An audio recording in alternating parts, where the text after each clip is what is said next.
This week on Talking Pictures with Neil Rosen, we'll look at the vampire film Sinners, starring Michael B. Jordan.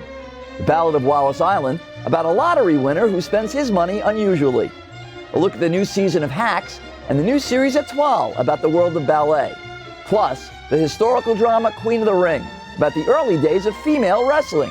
We've got all that and many more movie picks coming up.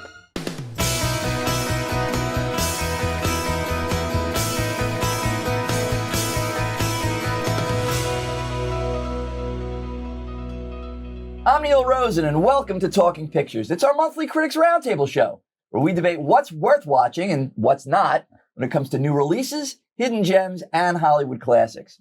Joining me are Bill McCuddy from the very popular podcast, Sitting Around Talking Movies. Do give that a listen. My friend Perri Nemiroff has returned to the show from Collider, and also returning to the show, Kristy Puchko, host of Mashable, Say More podcast, and co-host of Season 2 of the Film Library Academy podcast. Let's start out with a look at several new films or series in theaters and or streaming, beginning with the new movie, The Ballad of Wallis Island. Let's take a look at a clip. This isn't where the gig is. Well, you're half right. It is where the gig is. Where will the audience be? Oh, no, you just concentrate on what you do best, playing your wonderful music. And I'll concentrate on what I do best, sort of sitting on a pallet. But I mean, there's no... How do you ticket this? Don't worry about that. You said there'd be 100. No. No.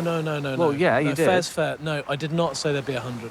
Bill, tell us about The Ballad of Wallis Island. All right, spoiler alert. I'm a huge Carey Mulligan fan. I like everything she's ever done, and many of her films are in my top 10s at the end of the year. However, she's not the star of this movie. She's one of them, right. But it's really Tim Key as this eccentric kind of Charles playing a guy who's won the lottery, living alone on a remote island. He wants to reunite his favorite musicians, MacGyver Mortimer, played by Tom Basden and Mulligan.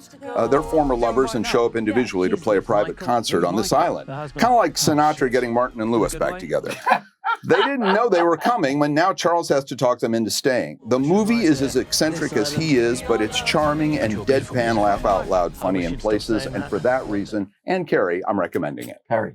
I adored this movie. It was one of my favorite movies from Sundance this year. I also love Tim Key. He was one of my favorite parts of the film. I just love the purity of what Charles wants in this whole situation. But with this one, I also want to put my film school nerd hat on for a minute, because one of my favorite things about this movie is that it was adapted from a short film they made a while back. And that short film was great. It was nominated for a BAFTA, but when you watch that short film and then see what they wound up doing with the feature, I feel like it should be something that is taught in school in a formal setting or beyond. It just, to me, seems like the ideal blueprint for a newer filmmaker who starts in the short film realm and wants to expand into features. I thought this was brilliantly done. I'm so glad you said that, because I also watched the short film after watching the feature and was really blown away by how Tim Key and Tom Basden wrote and starred in this. And it's funny, because you watch the short, you can see all the ideas that exist in the feature, but they're a little underdeveloped. It's still a very good short, but it's exactly what you said. The way it blossoms in the film, I laughed so hard at this movie that my face hurt at the end. For Mashable, when I wrote it up for South by when it played there, I said, this is a feel-good movie that's pretty great.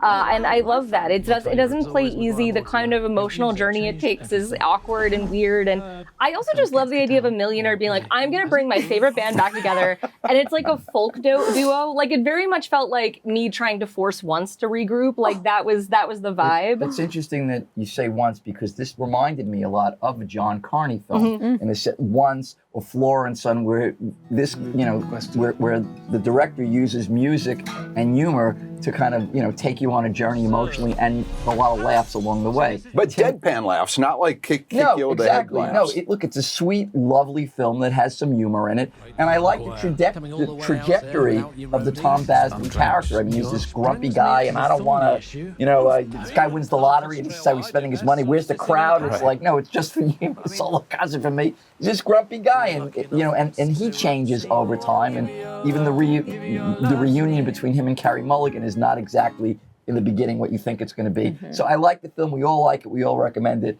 And Ballad of Wallis Island, check it out. Let's move on. Perri, tell us about The Ugly Stepsister. I'm so excited to have some horror on the show, especially body horror. So this was also one of my absolute favorite films of Sundance, and I think this particular one might go on to be one of my favorite films of the whole year. It is an absolutely exceptional feature debut for Amelia Blichfeld. I thought it was a phenomenal feature debut, writing-wise and also directing. And it's basically a spin on the classic Cinderella story, where the focus is on the ugly stepsister, and the movie poses the question, what will she do to achieve Cinderella standards? And in The Substance style, it leans into body horror, and between how much I love that movie and now this, and just how much I love body horror as a subgenre in general.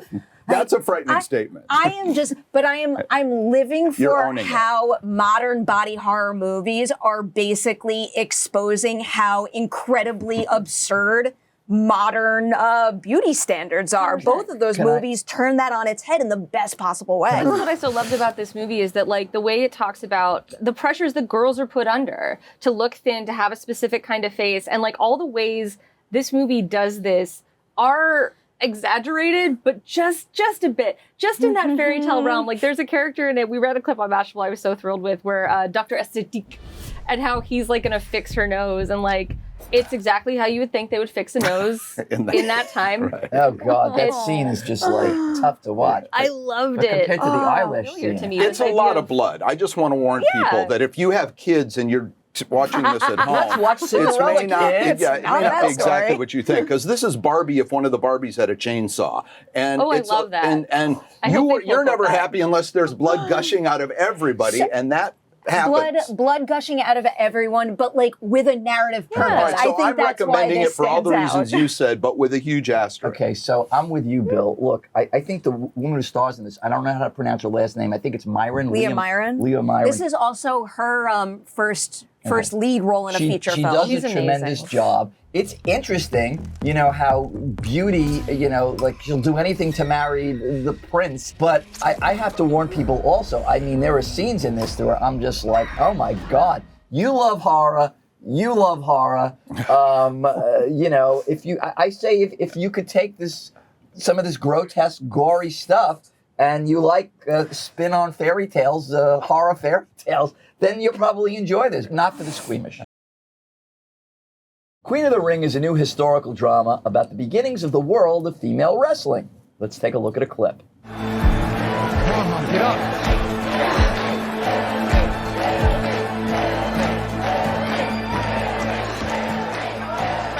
Can she continue? Give us a damn second. I'll give you 60, then I'm calling it. Hey, Mom, look at me. Look at me right here, okay? Remember when I was little, what you say to me? It's all in your head, okay? It's all in your head. It's not in my head, Joe. It feels like this. Hey, just shut up and look at me. Shut up, Mom. I can't. I'm gonna give you 3 seconds to feel sorry for yourself. 3 seconds, you hear me, Mom? Perry, what's up with Queen of the Ring? So Queen of the Ring tells the true story of Mildred Burke. It starts off in the 1930s, and she's basically looking to build a career in the very male-dominated sport of professional wrestling. And it follows her journey to ultimately becoming the first $1 million female athlete. Emily Bett Rickards plays Mildred in this, and I was familiar with her work from Arrow and, you know, the extended Arrowverse, but I'd never seen her headline a movie before. Yeah, it's a and breakout starring role. I was really just taken by what a good anchor she was for this film, because it's an expansive story and it also has a very large ensemble. And one, she needs to be a compelling anchor all on her own for it, but she's got to have chemistry with everyone around her in order for her world to resonate and all of them to make a big impression too. And I don't know, she just felt like the beating heart that this story needed. The one nitpick I have with this is almost more of a compliment to the film. In the end, I sat there thinking to myself, I wish I could have spent more time with Mildred and also all of the people around her, not because I didn't get enough for this movie, but because I liked them and I was interested in their stories and I wanted more. I'm going to tell you that regarding wanting more, the director of this movie, Ash Adolescence, said that he had to cut an hour from the movie and that he would have preferred this to be a limited series because there's so much to this story. By the way, Ash Adolescence did a movie about wrestling. His father, John G. Adolescence, directed the first Rocky, so they're both in the ring here.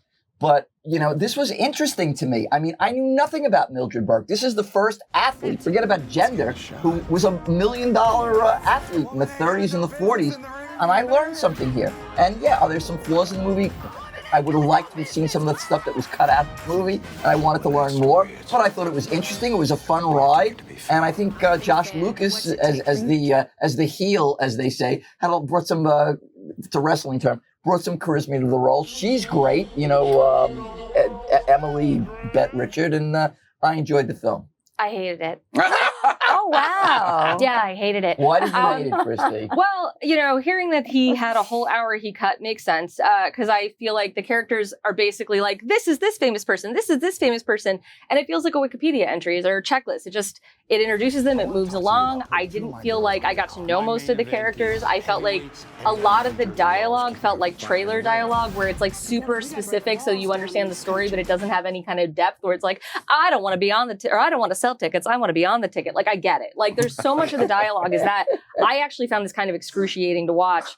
And it really bugged me because I do think her story is so interesting, but there is like a whole documentary series about the complicated lives and sacrifices that wrestlers make called like Behind the Dark Side of the Ring that Vice TV does that I think is stupendous, which is actually what has started getting me into wrestling, because all these stories about how these people sacrifice their lives and their bodies in honor of this thing. And I don't think the movie, one, gets across why wrestling is special to these people. I think it takes for granted that element of it. And two, some of the choices it makes to tell the story are not what happens, which, like, I understand that that's a thing and that's fine, but it feels like a cheat. Like, they I do. I agree with, actually, I'm somewhere in the middle of all this. And I will say that I think it does take some artistic license in a few places, but I'm not as well versed on that whole universe. I just thought that it was an interesting idea that into a man's world, or kind of sort of before or during a man's world, this thing happened that I didn't know anything about. It also is beautifully shot and well acted. So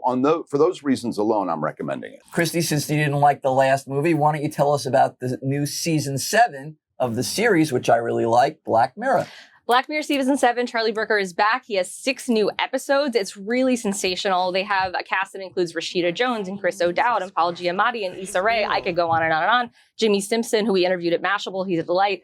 And what's so cool about Black Mirror is that these anthology episodes are about an hour or an hour and a half long, depending on the episode, and they take us into these unique worlds. Some of them intertied through Easter eggs. This year we do have 2 sequel episodes, so if you like Bandersnatch or USS Callister, good news, there's more to those stories.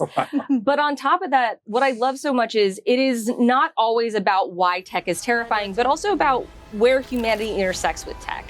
I know you guys have seen some episodes. I'm just going to say at the top, I think my favorite was Eulogy. I love Paul Giamatti. I will follow him anywhere. But I thought that episode specifically, the way it uses technology to reflect on our own memories, I thought was really promising and ultimately very bittersweet. But that was an episode that I was like, I'm going to watch this again immediately. This is Twilight Zone for the millennials, and I liked both of the episodes I saw. I haven't seen the Giamatti one yet, but I'm in. Yeah. I'm with you. I really liked Eulogy a lot.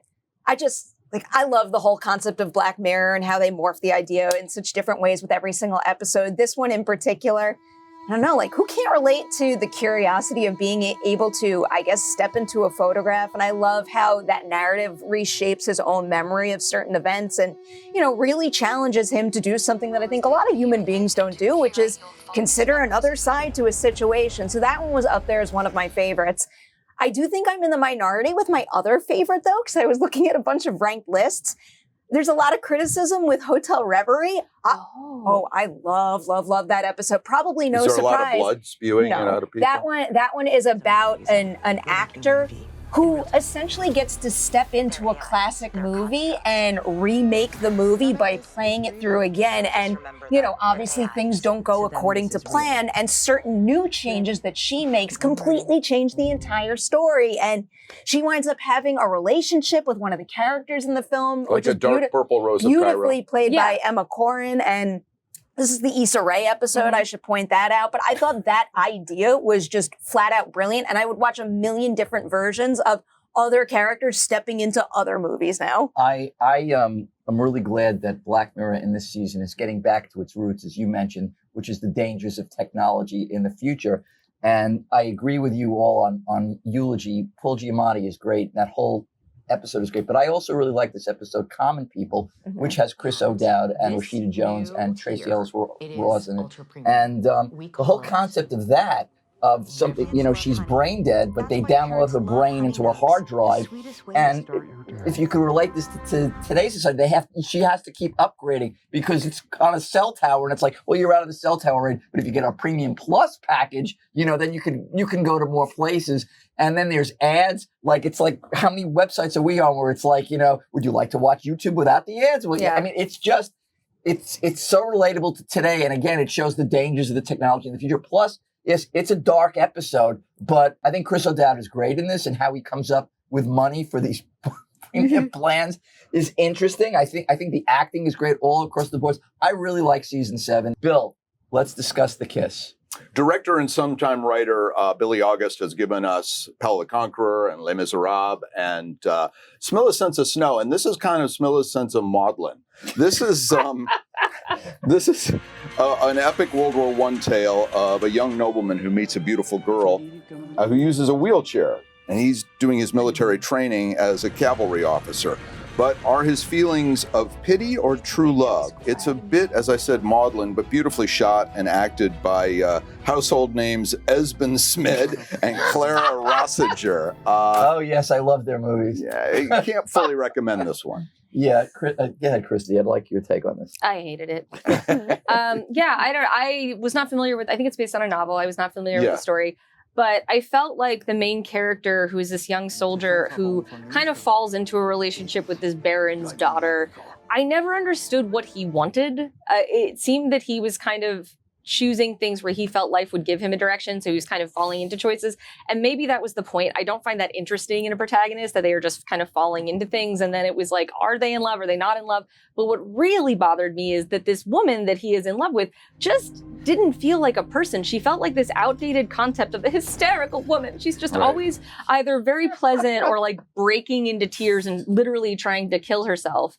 And I just found that so, this felt like a story that I was like, what does this have to say about today at all? I just don't understand. Well, it's not set in present day. No, it's set in World War I. Right, you know? But what's the point of making it now? What does it have to say? Like, there was nothing about this that I felt like I took something away from. Perri? Yeah, this is the least favorite on our lineup today. This didn't work for me. We pity it. This didn't really work for me at all. I mean, I had a similar problem with the lead character. I mean, ultimately what I think it came down to, at least in my brain, is that he's just the ultimate pushover. I feel like I just sat there for 2 hours and watched all the other characters kind of bully him into decisions that he didn't want to make. And ultimately, even though they wanted him to say or do a certain thing, by him saying or doing that certain thing, it hurt them. So like every single member of this ensemble just dug a deeper and deeper and deeper hole for themselves and each other from start to finish. You've been in and out of here all day. Ain't never need an invite then. Yeah, something ain't adding up. Can I at least get my money? Careful.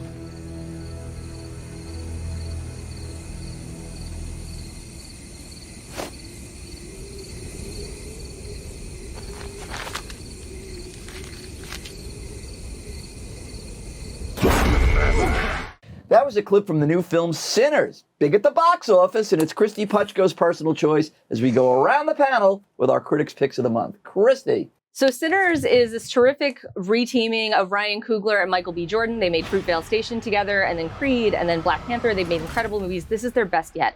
It is set in 1932 Clarksdale, Mississippi, the birthplace of the blues. And it is about two brothers, Smoke and Stack, both played by Michael B. Jordan, who want to create a juke joint for their community. And within that, they invite their cousin Samuel to play the blues at their opening night. The only problem is that his music is so powerful that not only does it transcend time and bring the community together, it attracts vampires. And so, you know, that'll tell. But no, what's so cool about this is it is a vampire story. I'm seeing people compare it to Quentin Tarantino's From Dusk Till Dawn, which was technically, I think, directed by Robert Rodriguez. Right. But it's like a similar concept, but the way they make this movie, it is so much about these people and this place that by the time the vampires show up, I had actually forgotten it was a vampire movie. And I was just like, I am in. And I would watch series of the show. I would watch spin-offs. I want to know everything about these characters. They're also terrific. Besides Michael B. Jordan, you have Delroy Lindo. Miles Canton is a newcomer, and he's incredible.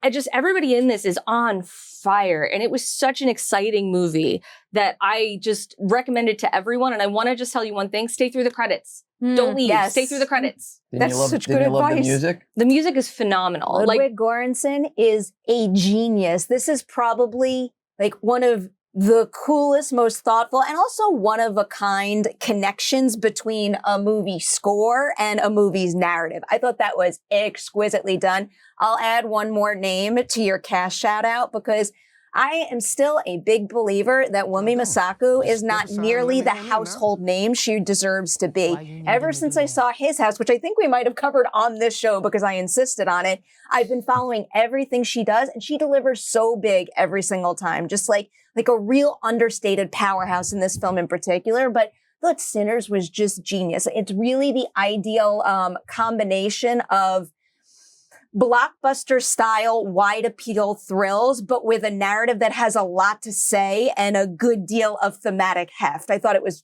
so well executed. Bill, what's your pick? Mine is Hacks, season 4. This is Gene Smart, Hannah Einminder, and Paul W. Downs. And I mention him because he's the creator of this thing, playing the agent to both of them. And listen, we've talked about Hacks on this show a million times. I thought it ended perfectly at season 3. It ended perfectly at season 2 also. But here we are. We're back. She's got a show like Joan Rivers, who she's often compared to, Gene Smart. She's got a late night show. Hannah has sort of coerced her way into the top head writing job. And hilarity, but also pathos ensue. Can't recommend this more. You know, I keep saying to myself each time each season ends, and they're all so brilliantly written and acted, that there's nowhere else to go with this. But Paul W. Downs, who is also in the show as the agent, good point. You know, he keeps finding ways in. And I mean, this is like backstage at like a talk show, which Larry Sanders did, but this is kind of like a little more like you said, a Joan Rivers-y kind of Tonight Show thing. And I love it. Gene Smart's great. Hannah Einminder is great. But the writing, this is quality television. They say this is going to be the penultimate season, that there's only going to be one season after this. And it's too bad because I could watch another like 5 seasons of this thing as long as Downs is the creative genius behind it. Okay. What is your pick, Perri? My pick is Adolescence, which, watch out, I think this is going to be an Emmy season juggernaut, and it deserves to be. It is a limited series on Netflix, and it begins with a 13-year-old boy being arrested for murdering a classmate. And the story is really well written all on its own, but I do have to start by highlighting, I think, what separates this from truly anything I've ever seen in my entire life. It's the fact that every single episode of this series is captured in a oneer. Like, one, that is a production feat that my brain still can't process. I've read countless articles about how they pulled certain things off, but I am still thinking about all the things that make something like that impossible. Clearly, I am wrong because they do a beautiful job executing that. But then on top of that, I love a good oneer in any movie. I'm just like visually marveled by that filming format. The great thing about how it's used in Adolescence is it is used to bolster the story. The whole point is to up the tension, to put you more firmly in the character's shoes, and also to emphasize the fact that that one inciting incident connects them all. There's this ripple effect that none of them are going to escape. And I think that the oneer idea really emphasizes that nicely. They're also making decisions in real time and acting through things that are happening as they are. So, yeah, this is the one everyone is talking about at cocktail parties. Whenever you go, somebody says, have you seen Adolescence yet? I think you're right. It's going to win everything. But they couldn't have done this in one take. It's kind of like... no, they're true oneers. Like 1917. Oh, well, they've done a bunch of takes, but I mean, it's one long take. That is the episode. They don't They're not use cutting. multiple takes to create the full... there's no hitting cuts. It's not like this show, Neil, where you keep stopping and starting and telling us to go.